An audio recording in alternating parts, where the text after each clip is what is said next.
Livro 4, lição 43, página 9. Temos 4 temas nessa lição: must or have to, o número 1. O segundo tema é other aspects of must and have to. O terceiro é to be like and the weather. E o quarto, uma revisão com should.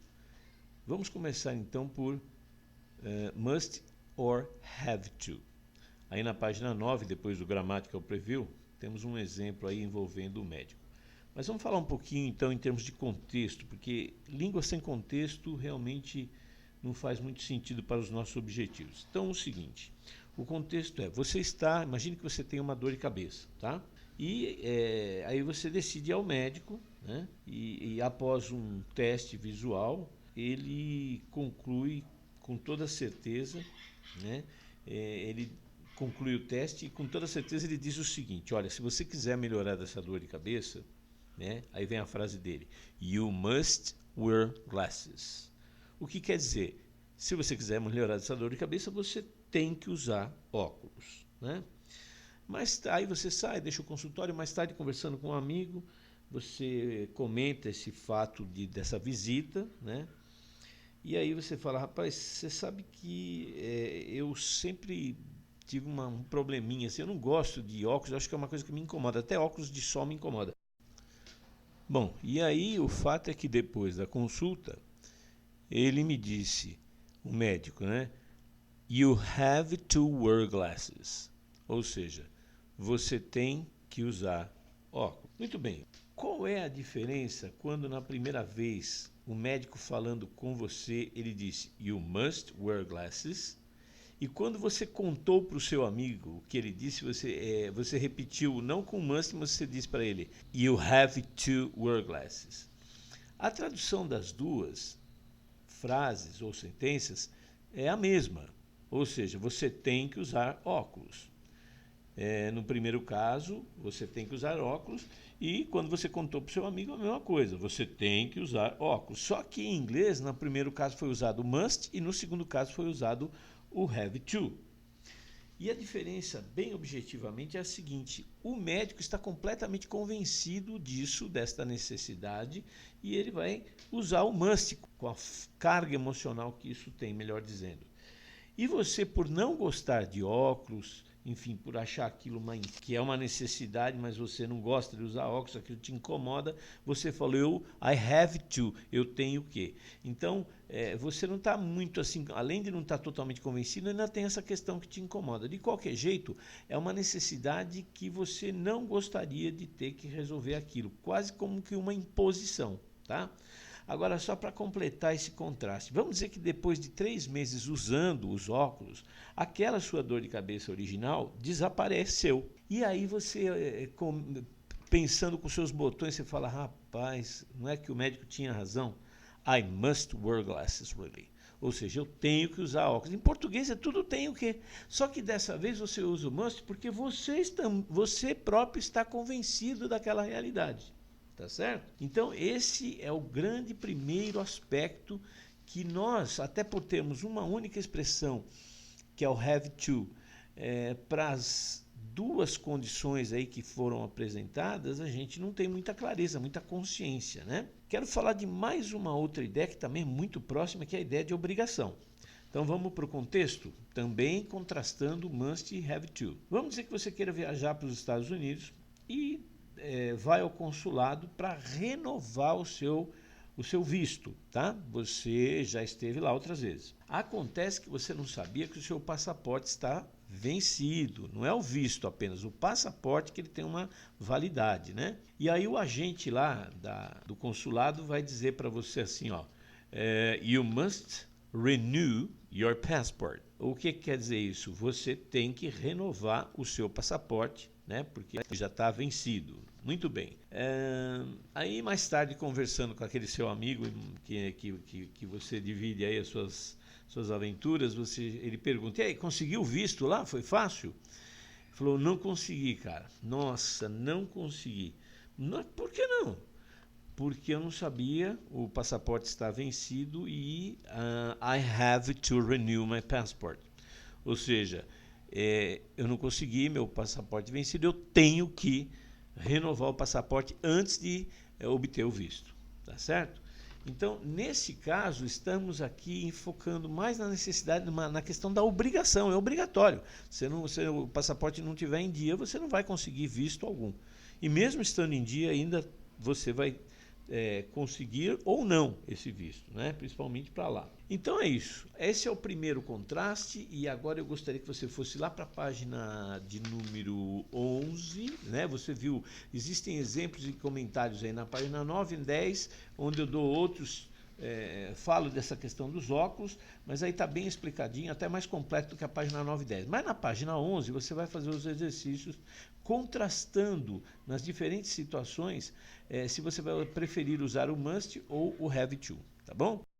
Dando sequência na página 12 da lição 43, nós vamos refletir sobre alguns aspectos específicos desse verbo auxiliar must. Temos também as ideias que must podem representar, além dessa ideia de necessidade e obrigação. E, finalmente, como é que nós fazemos a negativa dos diferentes significados de must.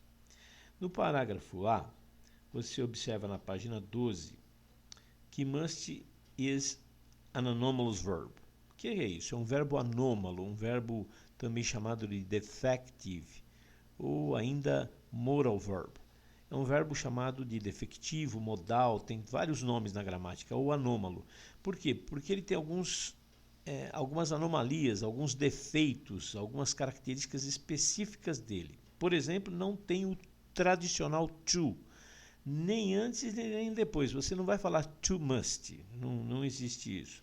Você também não deve dizer, por exemplo, he must to study, não tem esse to. Simplesmente he must study a lot. Não teremos, como já acabamos de ver nesse próprio exemplo, o S. Você não pode dizer he musts, aquele S característico do presente afirmativo, não tem também. E, finalmente, não haverão as formas regulares de futuro e passado. Nós não temos dessa maneira. Haverão algumas alterações que nós vamos ver logo a seguir, tá? Então, temos aí um exemplo no próprio parágrafo A. He must study a lot, não é he musts.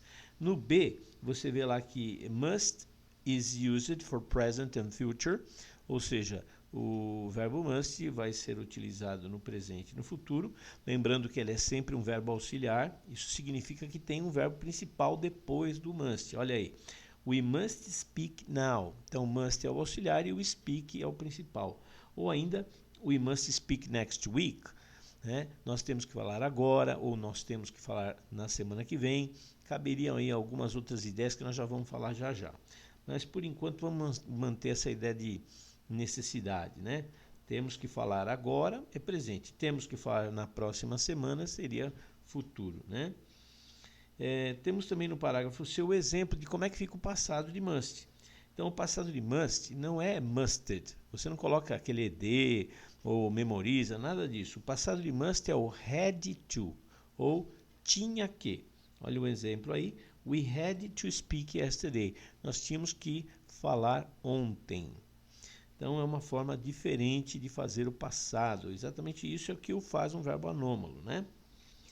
E, finalmente, no parágrafo D, você vê lá que must transmits three different ideas, né? Must transmite 3 ideias diferentes. Uma delas nós já vimos, que é a ideia de necessidade ou obrigação, sempre dependendo daquele contexto. Então, vamos imaginar que você tem um excelente amigo que está sempre junto e, por uma razão qualquer, ele está hospitalizado. E aí você ainda não o viu e é óbvio, né, que considerando quem é esse seu amigo, você fala, não, eu tenho que visitar meu amigo de qualquer jeito. I must visit my friend in hospital. É o primeiro exemplo. No ponto 2 aí do parágrafo D, eu chamei de conclusion, mas seria mais adequado falar de uma inferência, né, ou de uma inferência lógica. Por exemplo, my friend is afraid of hospitals. He must be scared.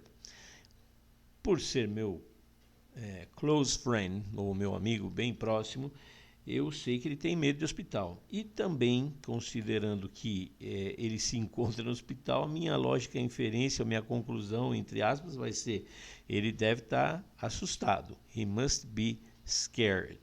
Tá? Então, essa ideia de conclusão ou de inferência lógica é uma segunda ideia de must representada em português por deve. E, finalmente, a ideia de proibição. Veja o exemplo aí. Children must not visit hospitals. A interpretação aqui é: crianças não necessitam? Não pode ser isso. Crianças não devem visitar hospitais? Também não, porque ficaria fraco em português. Como a ideia de proibição, a verdadeira interpretação aqui seria: crianças não podem visitar hospitais, tá? Não podem. Então, they must not visit hospitals. Normalmente é dito com essa ênfase e sem as contrações habituais.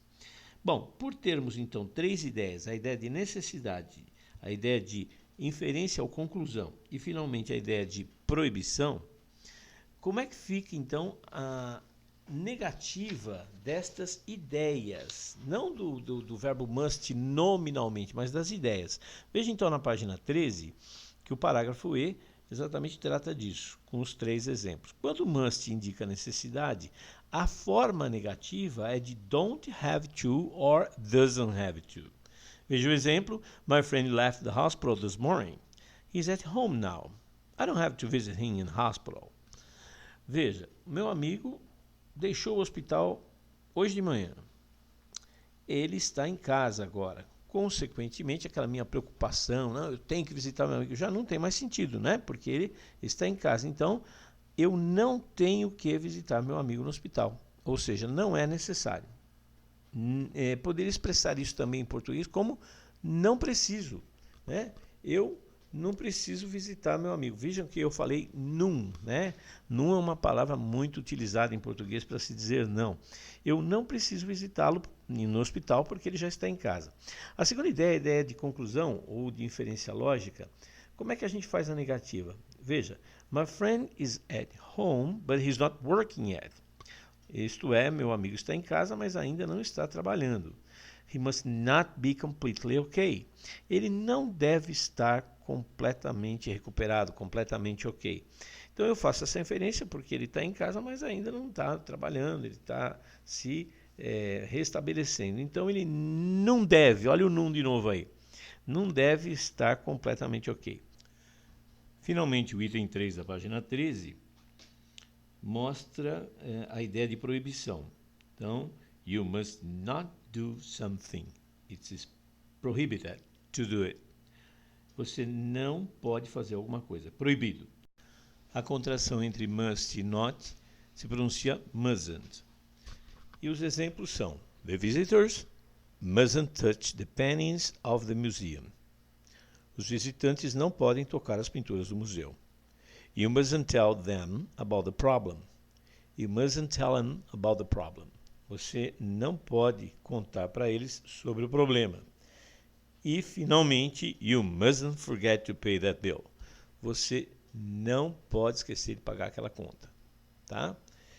Essas são as três ideias de must, né, apresentadas aqui na página 13 e alguns exemplos aí de proibição.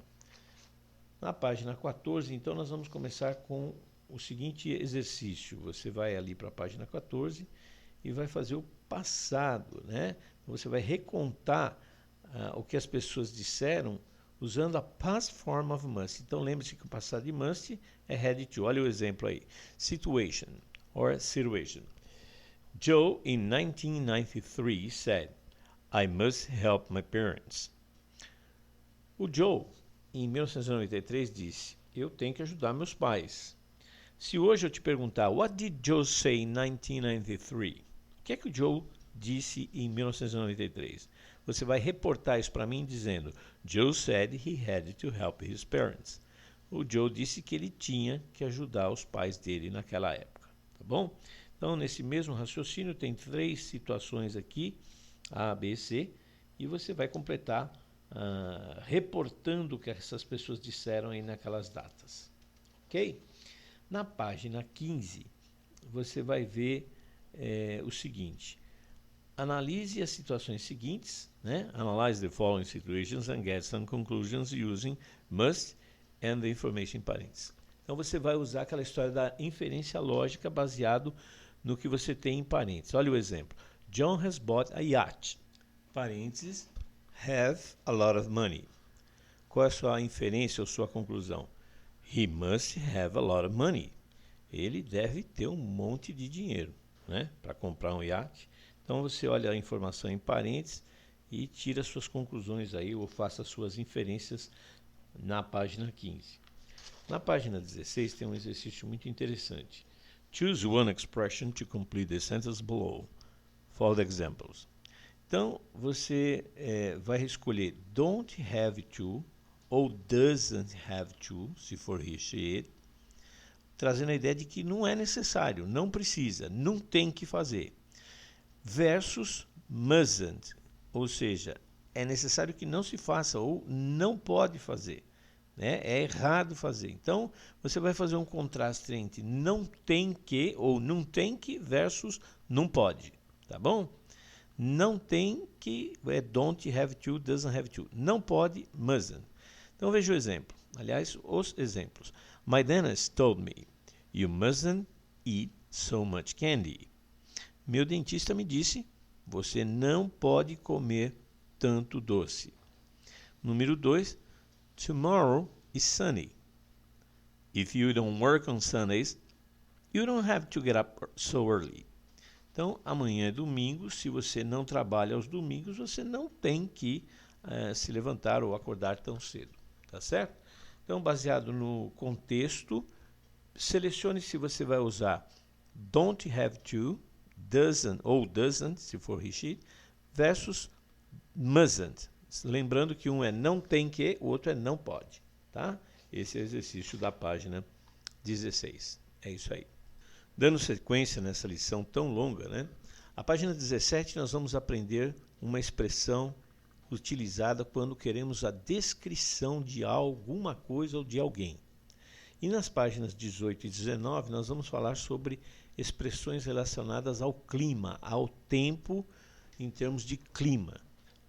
Começando então pela 17, essa expressão é essa que você logo vê aí, ó. We use the expression what is it like to ask for a description of something or someone. Então nós usamos essa expressão what is it like para solicitar, para pedir uma descrição de alguma coisa ou de alguém. Por exemplo, o número 1. What's your house like? Isso significa give me information about your house. Is it big, small, new, old? Né? Como é que é a sua... Em português, nós falamos para obter informações, como é a sua casa? Me dê informações sobre sua casa. Ela é pequena, é grande, é nova, é velha? Né? E aí a possível resposta seria My house is not big, but it's comfortable. Minha casa não é muito grande, mas é confortável. Veja que aqui é que vai o contraste. Em português nós usamos o como é a sua casa. Em inglês, essa literalmente seria How is your house? Mas lembre-se que quando você conhece ou você revê uma pessoa, você fala, e aí, como é que você está? Por exemplo, uma das maneiras bem formais é dizer How are you? Como você vai? Como é que você está? E eu não quero saber como é que a sua casa está, eu quero saber como ela é. Então, por conta do verbo to be ter essa dupla interpretação em português, e depois nós podemos nos aprofundar mais sobre isso, mas isso gera uma confusão. Então, em inglês tem um diferencial, né? Se você quer saber sobre uma descrição, você vai usar o what is papapá like. Lembrando que o like aqui não tem nada com o verbo like, tá? É a preposição like que transmite uma ideia de similaridade. Vamos ver o exemplo 2, depois a gente fala mais sobre isso. Olha o exemplo 2. What's your sister like? Isso quer dizer, me conta, me fala alguma coisa sobre a sua irmã. Como é que a sua irmã é? Né? Uma resposta possível seria She's intelligent but a bit shy. Ela é inteligente, mas um pouquinho tímida. Note que nós não usamos, né, o like na resposta. O like é só na pergunta, né, que é aquela ideia de similaridade que eu falei. Notice this difference. Observe essa diferença. How is your sister? Como está a sua irmã? possível resposta. She's fine, thank you. Como é que está sua irmã? Ah, tá bem, obrigado. The question with how is generally used to ask about things that change, usually health or moods. Então, a pergunta com como, né? Como está você hoje? Como está a sua irmã? Como está a sua casa? Ela é geralmente usada para perguntar a respeito de coisas que mudam. Normalmente se fala ou a saúde ou o humor das pessoas, né? Então, how is your boss today? Como é que está o seu chefe hoje? Está nervoso? Está calmo? Né? Já a questão what is it like usually asks for a description of something which don't change so often. Então, a expressão what is papapá like, ela é usada para obter uma descrição de coisas que não mudam frequentemente. Veja lá. What's your boss like? He's understanding. Como é que é o seu chefe? Ele é compreensivo. Agora na página 18 nós vamos entrar então na questão do clima, the weather. Então potencialmente, como está aí na página 18, potentially we could use both expressions. Potencialmente poderíamos usar as duas, né? What's the weather like today? Ou how is the weather today? E tecnicamente isso é possível porque a nossa explicação anterior é que normalmente a pergunta com how is, é porque as coisas mudam. E o clima costuma mudar, especialmente quem mora aqui na cidade de São Paulo, né? Ou na grande São Paulo, o clima é muito estável. Então, como é que fica isso? Veja, por uma questão até de hábito, quando pedimos descrições, você vai usar what is the weather like, tá? De uma maneira prática, é isso que acontece. Veja alguns exemplos aí, na página 18. What is the weather like today? What's the weather like today? A contração. Ou, what was the weather like yesterday? Como é que estava o tempo ontem? Or, what's the weather gonna be like tomorrow? Como é que o tempo vai estar amanhã? Como é que o clima vai estar amanhã? Então, embora o clima mude, eu diria que por uma questão de hábito, mesmo para se perguntar uma descrição do clima, é muito mais comum se utilizar what is the weather like. E na página 19, você vai ver uma série de palavras, de vocabulário importante sobre o clima. No lado esquerdo, você nota na página 19, numa disposição de paisagem, a temperatura medida do lado esquerdo em graus centígrados e do lado direito em graus Fahrenheit. E alguns adjetivos descrevendo essas temperaturas. Então você tem lá, de baixo para cima, below freezing, que é abaixo da temperatura de congelamento, abaixo de zero. Freezing, que seria zero. De 1 a 8, cold, que seria o frio. De 8 a 18, cool, que é aquele friozinho. De 18 até 25, 24, 25, warm, que seria já um calor, né? Quente. E de 25 para cima, hot, que seria muito quente. Então, esses são adjetivos para o clima. Agora, é muito importante a gente ter uma clara noção sobre a temperatura em Fahrenheit, porque em muitos países, a começar dos Estados Unidos e outros, o pessoal não usa os centigrades, né, os centígrados, eles usam o Fahrenheit. Então, se assiste televisão lá, você fica meio confuso se você não tem essa noção. Então veja aí, você tem do lado direito os correspondentes, né? Por exemplo, 0 Celsius corresponde a 32 graus Fahrenheit. Né? Já 25 Celsius corresponde a 77 graus Fahrenheit. Então 25 é uma temperatura até comum, né? Imagina, você liga a televisão, a temperatura está 77, você toma um susto se você só está acostumado com os Celsius, né? Eu coloquei nessa página no rodapé aí como é que você converte Celsius para centígrados e vice-versa. Então, dá uma olhadinha, faz a continha aí, eu não vou me estender aqui no áudio com isso, tá? Também você tem algumas palavras referentes ao clima propriamente dito. Então, veja a lista aí. Weather.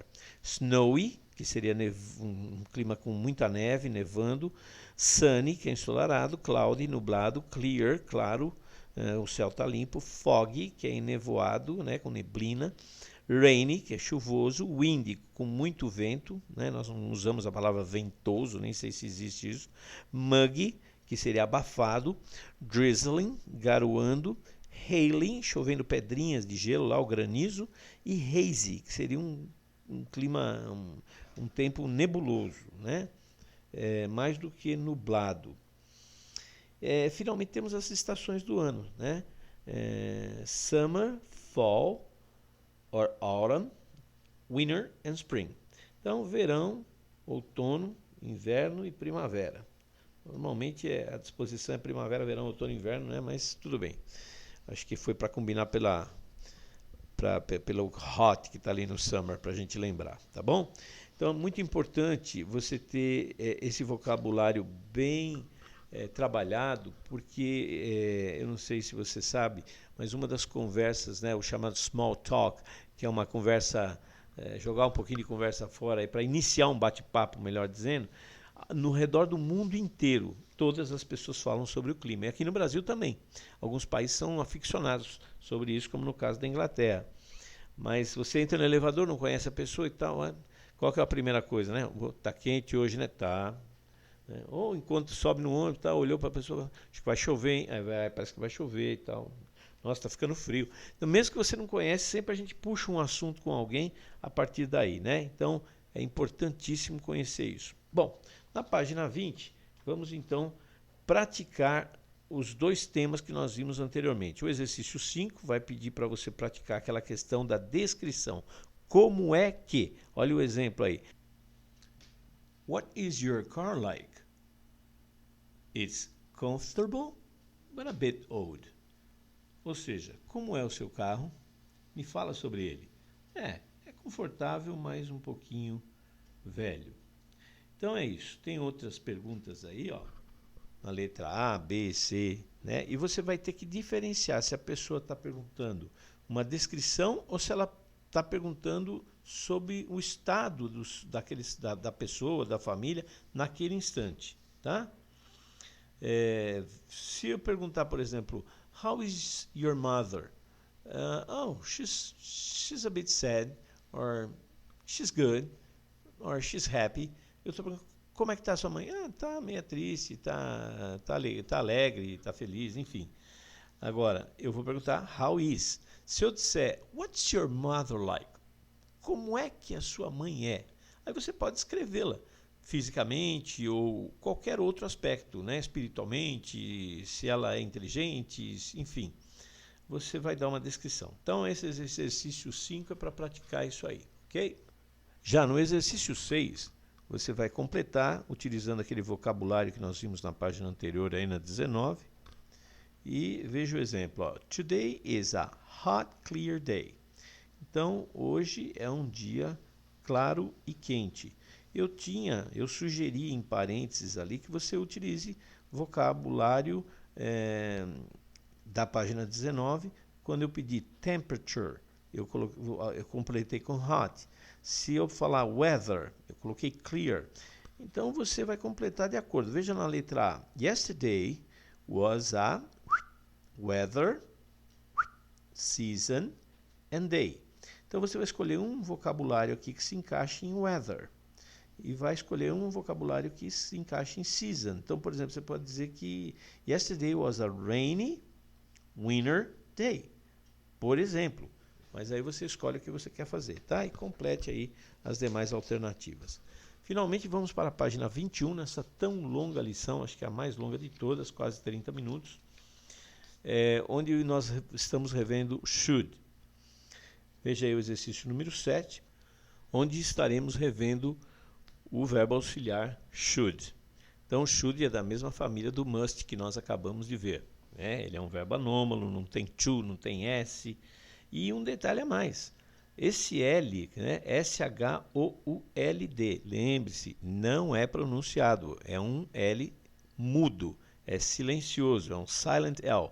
Então, a pronúncia é should. As ideias de should são representadas como uma sugestão. E elas variam entre alguma coisa que é correta ou então que pode ser uma boa sugestão. Digamos lá que você vai no mercado e compra alguma coisa, uma caneta que estava marcado R$2 e quando chega no caixa a pessoa te cobra R$5. E aí então você vai, olha, it should be R$2. Isso deveria ser R$2 e não 5. Então é o que seria correto. Ou ainda se tiver um filme bacana passando, ou você assistiu o filme ontem, por exemplo, e o seu amigo não assistiu, você fala, you should watch that movie, it's wonderful. Então, você deveria assistir esse filme, ou você deve assistir esse filme. Se é deveria ou deve, depende se a situação ainda pode acontecer, como no caso do filme, né? Se ainda está recomendando, então vai mais para o deve. Se é uma coisa que já está mais consumada, né? Como no caso do exemplo do que está correto, já foi, já a coisa it should be R$2. Então, deveria ser, na ideia de correto, então vai mais para o deveria. Tá? Depende, então, sempre do contexto. Mas dá uma olhadinha na página 21 e complete aí da melhor maneira. É isso aí, pessoal. Esse é o final dessa lição 43 e nos encontramos na próxima lição. Até lá.